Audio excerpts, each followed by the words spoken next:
everyone, and welcome to the Dream, Discover, Do podcast, Shreve Memorial Library's newest podcast. I'm your host, Samantha Bonnet, the Marketing Development Manager for Shreve Memorial Library, and today I am joined with Kirk Kriegstrom. I am the Manager of Social Media and Digital Services and part of the Marketing Department. I'm Loretta Castine, and I am a Programming and Outreach Specialist on the Programming and Outreach team. And we are so happy to have both of you with us today. And before we begin, I do want to acknowledge our wonderful Caden Nelson, who is our director, producer, engineer of this wonderful podcast. Caden, say hi. Hello. Thank you, Caden. So today we are going to be talking about children's literacy and children's books and all those books that inspired us. And we are actually joined by an real-life children's book author and Mr. Kirk Kriegstrom. So, Kirk, we're going to start with you. All right, yeah, that is me. When I am not making the funny memes on social media or helping everybody download their very first ebook, I am an author illustrator. My first early reader graphic novel series, Duck and Moose, was published last year from Disney Hyperion. And it's awesome. You have, 3-4 books in the series now? Yeah, I've got 3. The 4th one is coming out on September 2nd. And we can't wait. Kirk was also featured at our Children's Book Festival last year, so we were super excited to have him. He's one of those, we knew him before he was famous, because he will be famous super soon, I'm sure. That was a real dream come true, and super special because I was a bookseller at the very first Children's Book Festival in, when was that? 2019? 2018? 2018, I believe it was. Yes, it's been a long time. And our 6th annual Shreve Memorial Library Children's Book Festival is coming up on May 3rd, and we're super excited about that. Loretta, what are your thoughts about the book festival? Because you guys are always there with outreach in the mix with all of the children's book authors. I can absolutely say that we have the best time at the Children's Book Festival. There's always so much to do, and there's lots of kids there, and the authors are always so much fun to talk to. If you're into children's literature, if you have kids, it's a great thing to come to, absolutely free. We'll have games. Programming and Outreach always tries to have lots of fun stuff for the kids to do, and grown-ups too. We have in the past had even free haircuts for kids from Bossman's Barber College, and there's just so much for families to do, and it's absolutely free. We're super excited about it every year. Yes. Oh, yeah, I loved the face painting and the therapy dogs that have come the last couple of times so you get to read to. They're always very sweet. I think Boomer has a special place in my heart. You know what I love? I love the stilt walkers. Oh, Those yeah. are so cool, and to see the kids walk up to them and they're towering over them. And I'm just amazed that they can stand on those things and juggle and do all the things that they do. So speaking about the Children's Book Festival, this year we have Rachel Renee Russell and Nikki Russell are our headliners. And if you don't know, they're the authors and illustrators of the Dork Diary series. And I will say that my daughter introduced me to Dork Diaries, and I believe I bought the entire Dork Diaries set at one time for Christmas for her. So I'm super excited to see her come. And I know when R.L. Stine was there, as a child, I loved the Goosebumps and even the Fear Street series. So that was huge for me. What are some of you guys' favorite children's book authors and the books that you read as children? I actually brought mine. Did you? Yeah. Oh, how exciting. Show and tell. Right. My very favorite book is called The Stinky Cheese Man. The Stinky and Other Cheese Man? Fairly Stupid Tales by John Cheska and Lane Smith. I did not know how to pronounce John Cheska's last name. It's spelled like Skieska. You but it's sound like you did Cheska. a pretty good job to me. Well, yeah, because I met him. This one was signed to me. Awesome. And I'm gonna try to open it. I'm not gonna try to open it. I'm gonna tell you, it was signed to Stinky Kirk. That's me. I'm Stinky Kirk. It is signed to Stinky Kirk. It does. It says it right there in black Sharpie. I loved it. I actually still have my childhood copy too. This is like the Scholastic book club version that I bought when I was in elementary school. The illustrations were by Lane Smith. The book was designed by Lane Smith's wife, Mary Leach. And the design is exceptional. I love how meta it is. So like you open up the book, usually it starts with a copyright page, but no, it just starts with this hen. Yeah, this is really interesting. It says title page on Yeah. the title page. Right. Yeah. So you open it up, and you've got the little red hen who goes, "I have found a kernel of wheat," said the little hen. "Now who will help me plant this wheat?" And it goes on and on and on. And she meets the narrator. And, like, the characters don't do what they're supposed to do. My favorite story was The Ugly Duckling. And But in here, it's the really ugly duckling. oh, yes. It's not just the ugly duckling. It's the really ugly duckling. Yeah, do you want to read it, Samantha? It's just I can. one page. I can. It says, once upon a time, there was a mother duck and a father duck who had 7 baby ducklings. 6 of them were regular-looking ducklings. The 7th was a really ugly duckling. Everyone used to say, "What a nice-looking bunch of ducklings," all except that one. "Boy, he's really ugly." The really ugly duckling heard these people, but he didn't care. He knew that one day he would probably grow up to be a swan and be bigger and look better than anything in the pond. Well, as it turned out, he was just a really ugly duckling. And he grew up to be just a really ugly duck. The end. It happens. It does. That's hilarious. I've never read this book, so Me I either. think I'm going to have to put it on my to-be-read list. How funny. But yeah, Cute. it was my very favorite book. You know, like, when you're a kid, so many books are trying to teach you important life lessons, and this one just does not do that. You feel like you're going to get a little bit in trouble by reading it, and I think I really enjoyed that. Loretta, what were some of your favorite books? I had to go way back. So we're going to take a trip in the way, way back machine, y'all. Back to Okay. the 70s when I was a child. So back in the day, so many families, if you were lucky, you had a set of World Book encyclopedias. Yes, we I didn't- remember those. So we had that, but along with it came the Childcraft series, and it was a series of books that were just for children, and it accompanied the World Books, and they were sort of just general knowledge types of books, but actually there were a book of nursery rhymes, there was a book of fairy tales and folklore, there was a science and nature book, there was a how-to kind of thing. I can when I got to thinking about it and I looked it up, and there's actually some for sale, like on eBay or something, and it was open to an illustration, and it was like, I remember that illustration of the Venus flytrap. I had never wow. heard of such a thing in my life, and so I read those Childcraft books from cover to cover probably more than one time because they were there at my house. You know, I did use the World Book, but that was really for teenagers and adults. But I think that those Childcraft books really kind of fostered an interest or letting me know that books could contain a world of information.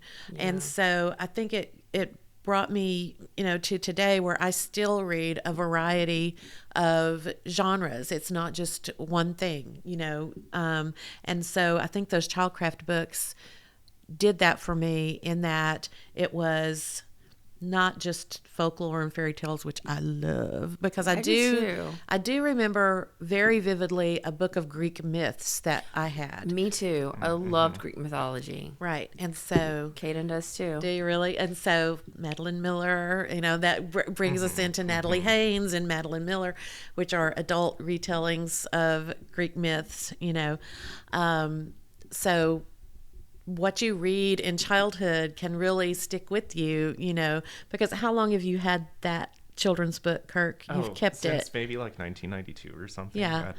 So yeah. I wonder when it came out. It's a time for another. Right.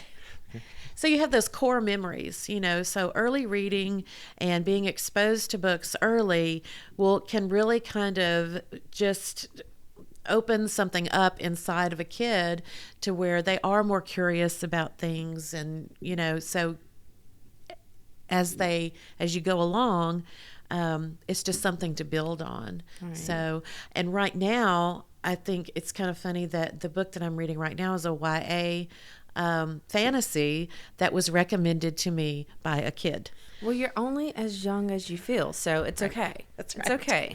So, but that's what I'm reading right now. I think a lot of times librarians and people, adults with children around, need to know what they're reading and enjoying so that you can offer up more of it to them, Yes, I agree. I kept lots of my books that I had when I was growing up. Some of them I wish I still had. I did have like an entire collection of Goosebumps that I gave to my cousin that I regret. I wish I never gave my books away. So I tell my daughter, never give your books away. I'm sorry. I keep all the books for myself. But my daughter is at the age now where she's reading a lot of the books that I read when I was her age. So I'm excited. Like right now they're reading Shakespeare and she's all into Romeo and Juliet. But they had an assignment yesterday where they had to rewrite Act 1, Scene 1 in space. So it's very interesting. It's got intergalactic beings and planets, and it's very interesting. She's very creative. But one of the earliest books that I remember reading as a child, and I had so many, did y'all have the little golden books? Oh, sure. Yeah. I had tons of golden books, tons of Dr. Seuss books.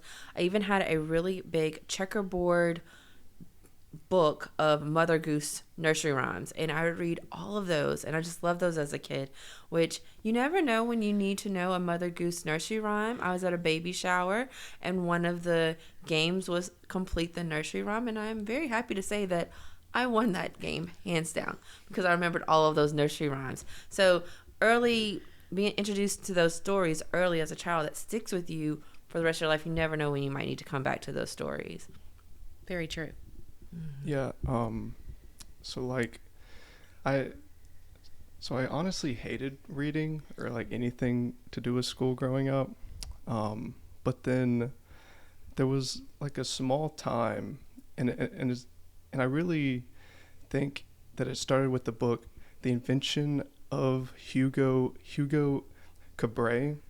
It's Brian Selznick, right? Yeah. And I read it, and all like the pictures and just how the story went just really made me interested in reading. But then after that, it was like school, to a certain extent, schooling kind of stopped teaching or stopped like encouraging reading, and just kind of pushed more for like AR, like reading for a goal instead of reading as Pleasure. Just for pleasure exactly. and fun. So I really struggled with that until college, and then finally I was like, I just kind of reconnected with with like that book or that sort of reading for like pleasure, like experience, and now all I do is read and write. Yeah. Yeah, So Hugo definitely- Cabret. That's like a really thick book too. It's a door That's a big stopper. one. So for a Yeah. person who did not like reading, that's pretty impressive to have that be the book you attached to. Yeah, well, in a weird, like ironic sense, like I only read it because I needed like a ton of ton of AR points, and I was like, let me just read one book and get it done for And the got year. it done. And then I was like, but I kind of like this book. So then I read it twice. Then I read it again the next year, not even for AR. Yeah. But yeah. I think you bring up a really good point. We do a lot when children are in school to have them read for, their assignments. But I think it's really important that we encourage people to read for pleasure. Find things that are interesting to you. You may not be interested in a big, thick book, but a graphic novel might be a great way to introduce kids to reading. Picture books are wonderful to encourage that early childhood love of reading and something that they can look back on and not see it as so much a chore. But when you find those books that you love them. I mean, like I said, I fell in love with R.L. Stine at an early age, and it has definitely influenced my reading choices now, because give me a great mystery or thriller, something with some suspense, maybe a little bit of supernatural happenings, I'm all in it. But if you give me a romance, I cannot do romance. I'm sorry. That's just not my thing. It's not my thing. Nothing against romance authors. They're great. It's just not my story. And, a lot of people like that, genre, there are always a genre that you sort of lead towards, but that's just, individual preference. And we listen and we don't judge at the library. Listen and we don't judge. We listen and we don't judge, and we try to find you something that, if you have a question, point you towards something that you're going to enjoy. I know that when I was a children's librarian, in one of my iterations, one of my jobs at Shreve Memorial Library, I was a children's librarian, and I tried to encourage the parents to look at reading or introducing or having their kids come pick out books that they liked. It doesn't, it's not about AR points exactly. It needs to be something that they enjoy. And so maybe don't judge the content, just be glad that they're reading, because there are some Absolutely. parents that come in and say, well, I don't want them to read this or that or this or that. And it's kind of like, well, do they want to read it? And I can understand there's some objections to content or whatever, but if you really try to look and find and see what the child enjoys is the best way to encourage more and more reading. I think that's one of the reasons why Mo Willems his books are so very popular, is that they're funny. They Kids laugh and they have a good time. And I think that's why the Dave Pilkey books are so popular. And Aaron Blabey. And I Aaron love Blabey. Pig the Pug is my guy. Yeah, because they're funny and the kids want you to laugh and can realize that reading can be a really fun thing. And we need to, nurture that and encourage that in our kids as much as possible. Yeah, that's something I actually go for. So I'm gonna don my author hat for a second. Right. So Go for it. yeah, whenever I am writing a book, there's a thing that an author named Mac Barnett had said for different modes of reading. So usually with a picture book, there's 1-to-1, right, parent to child, or by one just by yourself. Then there's 1-to-many, so teacher reading a book to a class, or a librarian reading a book to during a story time. And you want to try to figure out how your book can fit into one of those modes. But with the parent to kid, you're performing, right? Your book is meant to be played. It's almost like a score for an orchestra, or Right. That's why you do all the voices of the characters when you tell that it. is why. I often say, my voice basically just sounds like Kermit the Frog. So I just leaned into People it. love Kermit the Frog, so that's a good thing. Well, and I know that, lucky us, we get to see some of the very first versions of Kirk's books. I know the last one that you brought me, I was laughing out loud, and I was just thinking kids are going to love this, because it does need to be entertaining, because a lot of times, and we talk about this a lot in my job in programming and outreach, because we do a lot of STEM activities with young kids and older kids, and a lot of time learning just looks like fun. Mm-hmm. And that's the fun factor is definitely a necessary component of learning. That's where you get engagement. That's where you get a true make interest. It interesting. Yeah, absolutely. True interest. So as long as they're having fun, they're going to keep doing it. And not every book has to be a giggle fest, because R.L. Stine, little bit scary, not too scary, but it needs to be something that the kids are enjoying, or you think the kids are going to enjoy.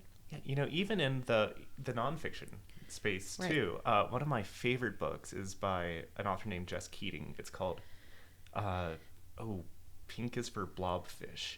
And it's all of these I don't know if Loretta and I should be creatures. offended, because we're both wearing like shades of pink today. So But yeah, have you ever seen a blobfish? yes, I think so. Yeah, they're not cute. They're they look like they're old not men, cute, but right? it's but the book goes through all of these different kinds of creatures that exist in the world, and it's fascinating. And so she really understands how to grab a kid's interest, or an adult man's interest with blobfish. Same thing with Lily Williams did oh gosh, I'm forgetting the title now, but it's like The World Without Sharks. So like, what if sharks didn't exist? How would that affect the whole world? So kids have tons and tons of questions, and you can lead with one of those questions for a book, like what actually would happen if we went through the whole sharks don't exist, then these fish aren't getting eaten that need to be getting eaten, and how does that affect the world? Interesting. That's really cool. And I'm just going to kind of pivot from your talk of sea creatures Sure. because that reminded me of when I was a kid. I don't know if y'all did this, and it might be like an 80s baby thing, but do you remember they had like all those wildlife magazines that would come out, and they would have like the different pictures of the animals, and you could get the little card sets where you would learn about all the different animals, and they come in a case. Did y'all ever get those? I always wanted them and never got I them. got them and I loved them. And at the time, I thought I was going to be a zoologist when I grew up. And I would have been, except the first time I had to do anything in biology that included dissecting an animal, I was done. The frogs killed me. But I wanted to be a zoologist, so I had all of those cards, and I would read about all of the different animals and all the different subspecies and what made them unique, and I kept them organized. And that's another way to read. It wasn't necessarily in a book, but those cards were so interesting to me. I wish I still had those cards. Of course I don't, but I don't have lots of things. Blame it on my mom. She gave all my stuff away. But to me, those were really interesting. And just, reading, not necessarily in a book, but there's other ways to read. And I know at the library we have tons of resources to help parents with early literacy. Like we have the early literacy kits, we have STEAM kits, we have 1,000 books before kindergarten to get kids introduced to books. So there's tons of ways to introduce reading. The playaways where you can play on the little tablets and have the book read to you, or the Wonder Books. Well, they'll just read the book to you. Those are all interesting ways to get people and get children interested in reading. Oh, totally. I mean, the Tonys that we just got, Yes, too. I forgot the Tonys. They combine the action figures with the speaker box. Those are so cool. Yeah, have you ever wanted a toy to read a story to you or sing a song to you? Yes. It's pretty neat. Teddy Ruxpin, I had one of those. So Oh, yeah. We're not sticking cassettes we don't into have to put his cassette in his back. You just stick the little figurine on top of the speaker box and it plays. Kind of like an old, the iPod players. Remember those where you put the iPod deck and you have speakers? Mm-hmm. I had tons of those.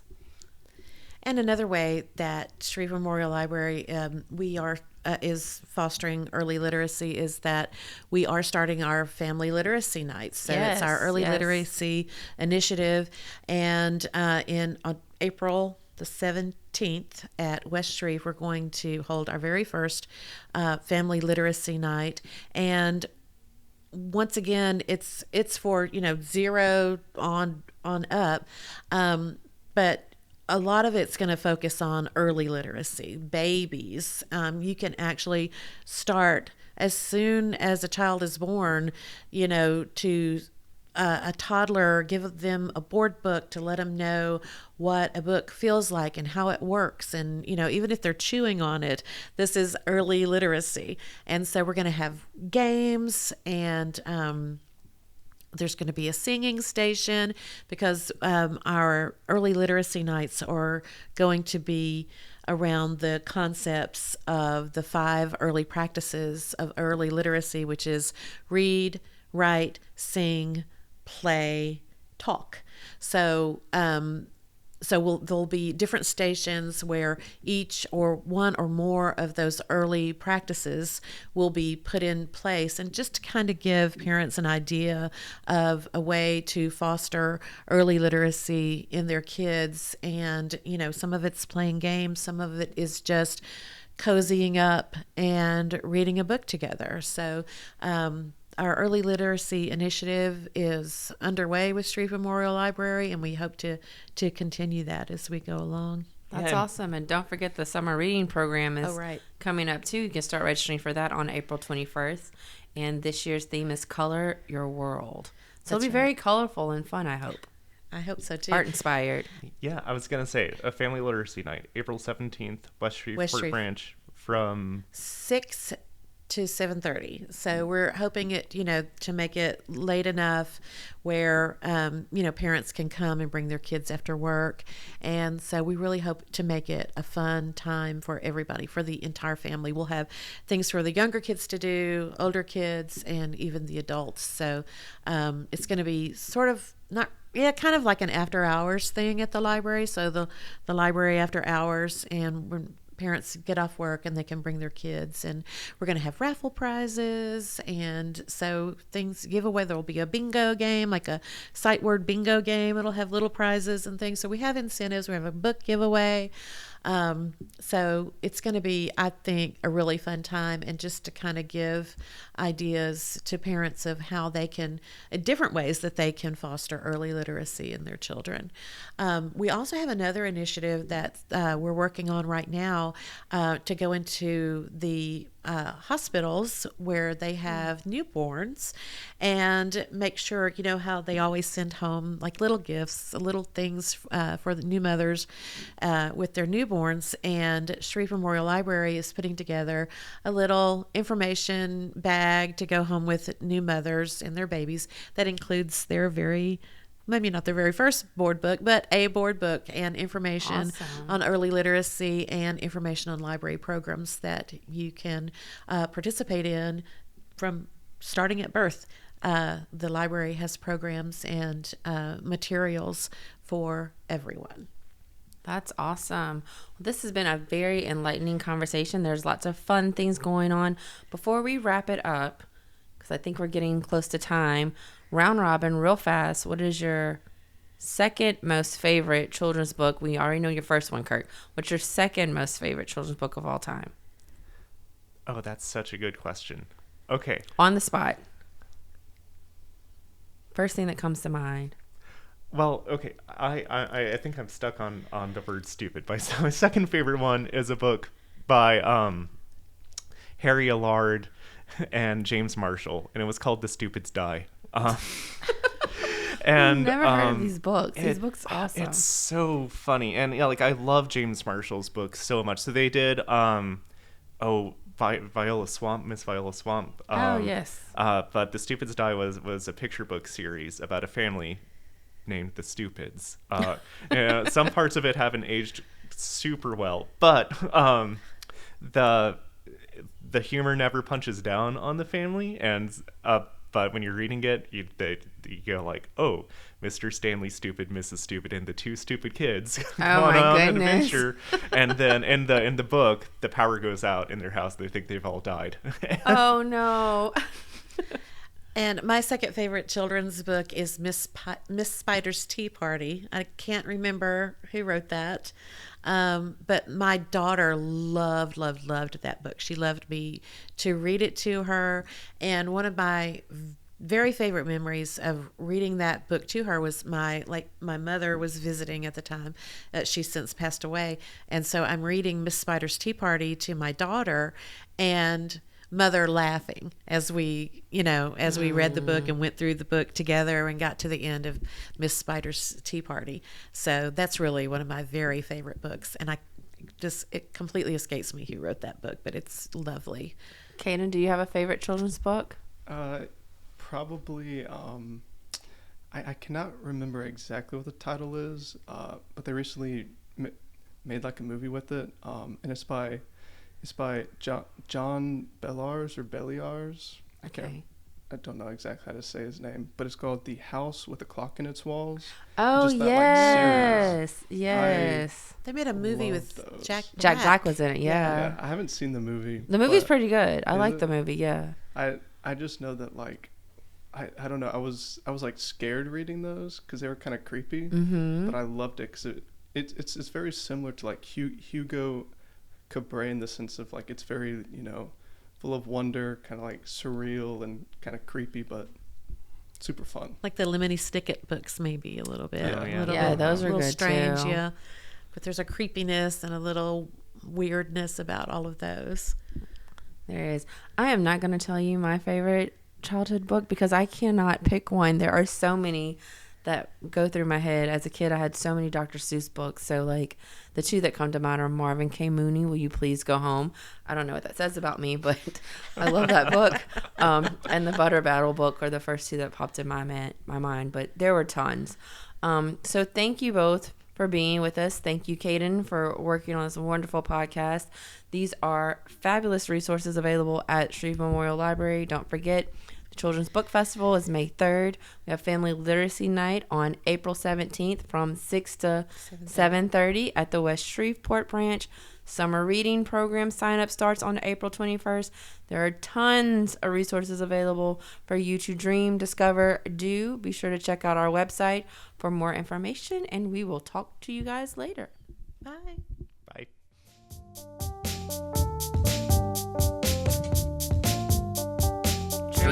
discovered to Shreve Memorial Library and you.